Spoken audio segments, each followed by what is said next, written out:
Hello, നമ്മളിപ്പോൾ വന്നിരിക്കുന്നത് ബഹ്റൈനിലുള്ള മൽക്കിയ ബീച്ചിലാണ്. ദൂരെ നിന്ന് കാണുമ്പോൾ തന്നെ സ്കൈ നല്ല അടിപൊളിയായിട്ടുണ്ട് കേട്ടോ.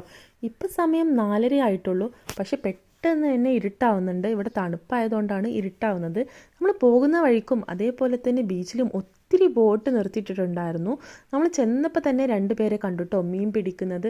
അവർക്ക് ഒത്തിരി ഞണ്ടാണ് കിട്ടിയിട്ടുള്ളത്. അതുകൊണ്ട് തന്നെ അവർ കുറേ ഞണ്ടുകളൊക്കെ ഇങ്ങനെ ബീച്ചിലേക്ക് തന്നെ എറിയുന്നുണ്ടായിരുന്നു. ഇവരെ പോലെ തന്നെ ഒത്തിരി പേര് വന്ന് മീൻ പിടിക്കുന്നുണ്ട് കേട്ടോ. നമുക്കിങ്ങനെ ബീച്ചിലേക്ക് നോക്കുമ്പോൾ തന്നെ താഴെ കുറേ ഞണ്ട് കാണാൻ പറ്റും കേട്ടോ. ഒത്തിരി ഞണ്ടുകളുണ്ടായിരുന്നു. നമ്മൾ പിന്നെ അവിടെ കുറേ നേരം ടൈം സ്പെൻഡ് ചെയ്തു. അവർ മീൻ പിടിക്കുന്നതൊക്കെ ഇങ്ങനെ നോക്കി നിന്നു. പിന്നെ ഇങ്ങനെ അവിടെ അടുത്തുള്ള ബോട്ടുകളൊക്കെ നോക്കി നിന്നു. പിന്നെ കുറച്ച് ഫോട്ടോസ് എടുത്തു. അതിനുശേഷം നമ്മൾ അതിൻ്റെ തൊട്ടടുത്ത് തന്നെ ഒരു പാർക്ക് ഉണ്ടായിരുന്നു. താത്താൻ്റെ കുട്ടികൾക്ക് അവിടെ കളിക്കണമെന്ന് പറഞ്ഞിട്ട് നമ്മൾ പാർക്കിൽ പോയി കുറച്ച് നേരം അവിടെ സ്പെൻഡ് ചെയ്തു. പാർക്കിലാണെങ്കിൽ അത്യാവശ്യം നല്ല തിരക്കുണ്ടായിരുന്നു കേട്ടോ. കുറേ ഫാമിലീസൊക്കെ അവിടെ വന്നിട്ട് പായ വിരിച്ച് ഫുഡൊക്കെ കഴിക്കുന്നുണ്ടായിരുന്നു. പിന്നെ നമ്മൾ അവിടുന്ന് ഇരുട്ടായപ്പോൾ തിരിച്ചു പോന്നു.